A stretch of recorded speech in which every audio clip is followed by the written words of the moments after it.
Lesson 15, 1-year simple interest. Interest problems are just markup problems, so let's do one example together. In problem 1, we have a $300 principal and 10% interest per year. When I explain interest to students, I use the analogy of renting a car. When you rent a car, you get to use it for a little while, then you have to give the whole car back, plus pay the company for letting you use their car. The same thing happens with money.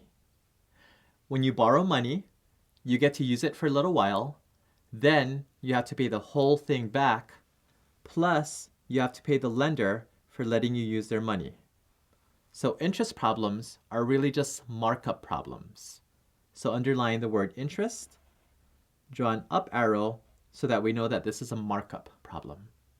Let's work through this example. Here's our 100% bar, and the principal amount was $300.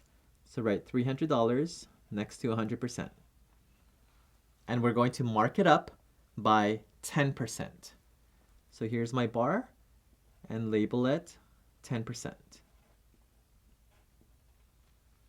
Now we just have to figure out what goes in the bars. 100% of 300 is 300, and 10% of 300 is 30. And I got that by using my 10% shortcut. Here's 300, move the decimal point one space to the left, and I end up with 30. Now let's figure out how much we have after 1 year.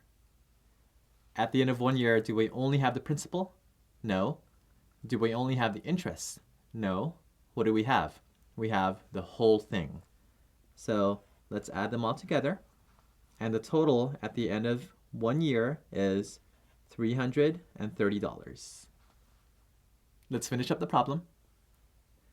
The principal was $300. The interest in year 1 was $30. That was a markup.